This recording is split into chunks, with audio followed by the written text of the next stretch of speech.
歡迎大家收睇《育兒心知道》呢個節目。我哋今日咧好開心請到咧香港中文大學教育學院教育心理學系嘅陸秀霞教授。不過咧其實唔好咁拘謹啦。其實咧陸老師咧係我讀大學碩士學位嘅時候咧嘅老師嚟嘅，咁所以咧就好開心請佢嚟。我就作為一個學生咧，就訪問老師啦。係啊，今日好開心可以咧嚟到我嘅學生嘅學校啦，去做呢個訪問嘅。咁希望咧，我哋今日咧嘅問題咧，我哋可以回應到家長啲嘅問題啦，咁樣樣啦。不如我哋而家咧就聽下家長有啲咩疑難，想你幫佢解決啦。好啊，教授你好，想請教下咧，點樣可以令到小朋友自動自覺去做功課呢？而家我每日都要追趕鬧，好似為咗我而讀咁。點樣先可以令到佢覺得讀書係佢自己嘅事呢？咁啦，我諗我哋解答咧呢個家長嘅問題嘅時候咧，我哋可以用動機心理學咧3個嘅方法嘅。咁第一個方法咧就係話咧學生嘅能力感啊，我哋所謂 competence 啦。有啲時候咧咩叫能力感咧？其實可能會唔會學校裏邊有啲功課啊？其實咧我哋都係啱好有挑戰。但係學生咧亦都學咗之後咧，可以獨立咁完成嘅咧，咁呢啲都係能力咁嘅建立嚟嘅喎。係㗎，其實學校係好需要咧，為每個學生嘅能力咧去做一個嘅檢視。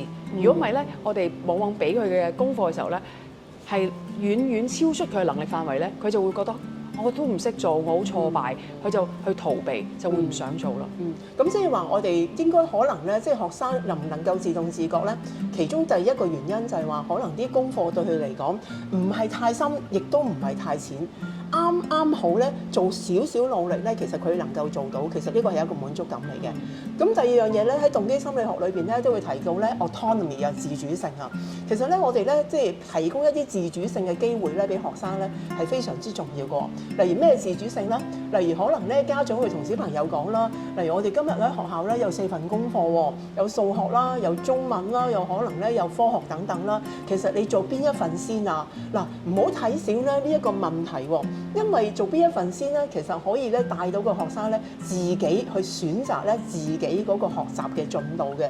咁其實我相信喺學校裏邊咧都會有啲係自主嘅時間㗎，係咪啊，校長？有㗎，因為我哋功課輔導堂嘅時候咧，都想俾學生去揀自己想做嘅功課先。一般嚟講咧，我哋都鼓勵學生做一啲挑戰性大啲嘅功課先啦。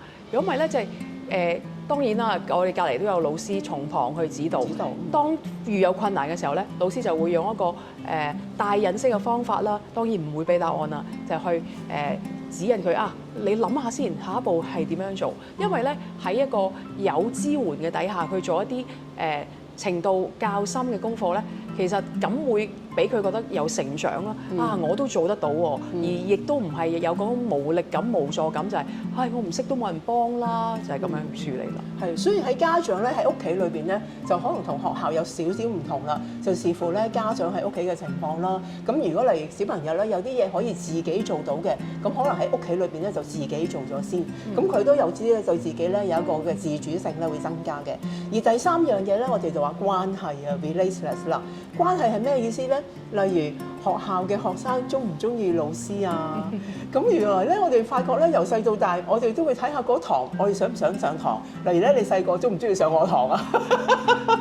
咁梗係中意上堂啦，所以咧，如果個老師同學生嘅關係好嘅話咧，佢更加會俾心機去讀。縱然有困難都好，我唔想令嗰個老師失望，我都會咬緊牙關堅持落去。咁所以我理個科學成績我都唔錯㗎。係啊，係佢好多 A 㗎。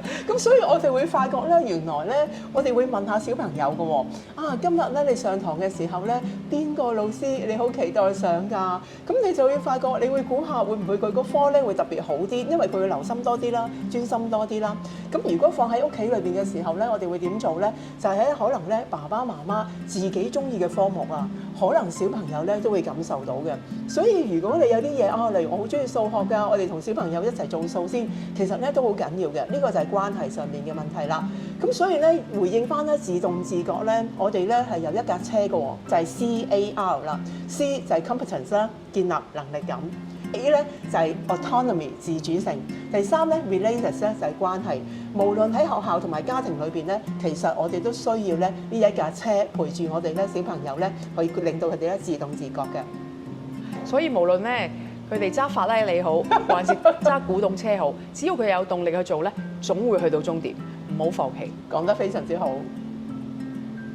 我個女平時表現都唔錯，但係一去到考試或者係遇到難題嘅時候咧，佢就會覺得好焦慮，甚至乎想逃避。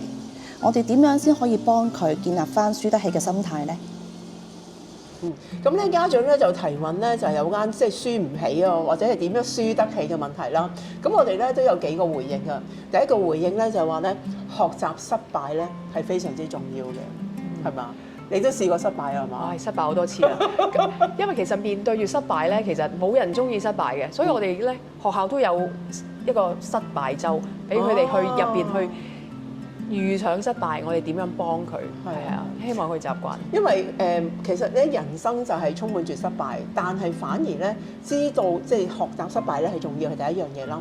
但係第二樣嘢咧就係話咧接受咧嗰個失望嘅情緒啊。有啲時候咧我哋會覺得咧我唔應該會輸嘅，我咧唔會應該有失望嘅。但係失望咧就係即係洶湧而嚟啦，因為你面對失敗嘅時候，咁所以咧接受咧失敗嘅情緒咧都係好重要。家長陪住個孩子咧去面對咧嗰個失望嗰個感覺咧係非常之重要，接受呢種感覺都係緊要嘅。係啊，有時成日覺得話你咁失望唔啱嘅，其實感覺就係應該冇對錯。係啦，感覺係冇對錯。不過咧，如果呢個感覺太長咧，就會影響一個孩子嘅喎。咁所以咧，我哋第三個步驟咧就係行動啦，就係咧每一次失敗都有一個方法咧幫自己咧下次做得好啲嘅。我哋小朋友都好多失敗啦，但係我哋都可能我哋會教佢哋下次點樣做得好啲嘅喎，係咪啊？都係嘅。咁啊，另外咧就最後一樣嘢咧就係話咧，父母自己啊能唔能夠接受孩子嘅失敗啦？所以我哋會覺得咧，原來咧父母咧都可以同孩子一齊經歷嗰個失敗嘅情緒啦，嗰個失望嘅情緒啦。但係其實咧，可能咧父母咧都會讓自己咧有機會咧面對翻自己嘅情緒，就唔好將呢個情緒咧延續得太耐。但係同時咧，亦有機會咧反映嗰班孩子嘅情緒，就非常之重要啦。所以失敗咧係唔緊要㗎，不過唔好太耐，同埋咧就可以咧係有下一步咧，你係跟住點樣做咧，就係最重要嘅。學生可以咧學一個叫做咩？有一個學習嘅過程啦，咁樣樣。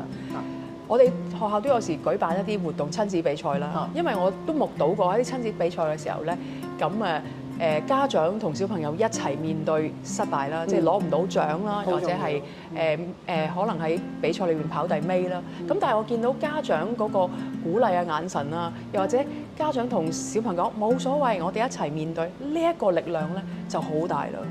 所以咧失敗唔緊要㗎，每次咧你都會贏到啲嘢翻嚟，就好似陳校長話齋啦，贏到翻我哋嘅親子關係翻嚟。